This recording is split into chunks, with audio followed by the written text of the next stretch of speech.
8, 7, 6, 5, 4, 3, 2, 1, 0.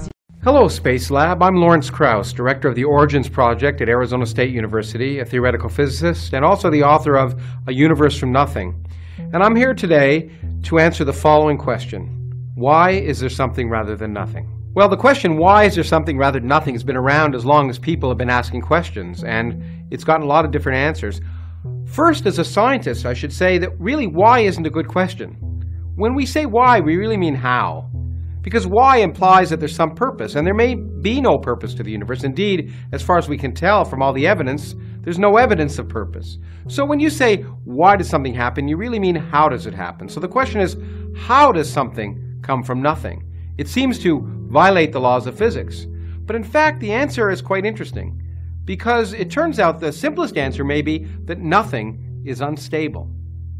It will always produce something. Indeed, once you combine quantum mechanics and relativity, empty space, which apparently, of course, is nothing, is not so simple. It's actually a boiling, bubbling brew of virtual particles popping in and out of existence in a timescale so short you can't see them. And in fact, if you wait long enough and allow gravity to operate, empty space will eventually start producing particles.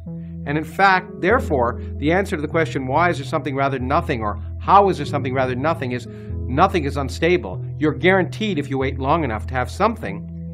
And if you want to ask the question, you'll always be in the places with something. So actually, empty space can produce enough particles to account for all 100 billion galaxies in all, and 100 billion stars in each galaxy. Now, you might say, well, empty space isn't nothing. But if quantum mechanics actually applies to gravity, then space and time themselves become quantum mechanical variables, and whole universes can pop into existence. Spaces and times and matter and energy can pop into existence without violating any laws of physics. In fact, the total energy of our universe may be zero. In fact, when we look out, it looks like it is zero. And that gives us good evidence that perhaps it popped into existence from nothing, because no energy to begin with, and zero total energy in the end, because the positive energy associated with the masses of elementary particles is countered by the negative energy of gravity. Now, the question is, of course, what happened before our universe came into existence? Was there anything at all? And the answer is, we don't know.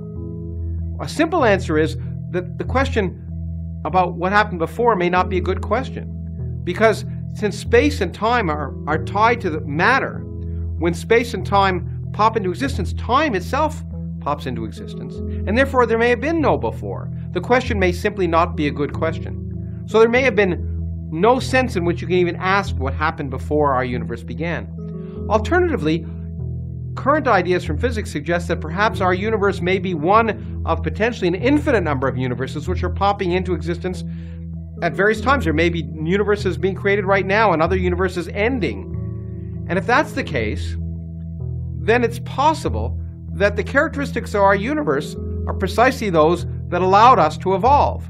So when we ask, why does the universe have the properties it does, the answer is simply, well, if it didn't, we wouldn't be here to answer the question or ask the question. Now, I should say, finally, the question itself is really rather arrogant, because it assumes the universe will always have something in it. But in fact, in the far future, as far as we can tell, all the galaxies we can now see are moving away from us faster and faster and faster.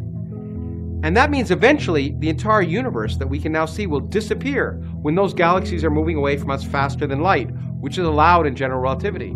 So in the far future, there may just be one galaxy in which we live, and then the stars will burn out and the universe will become cold, dark, and empty.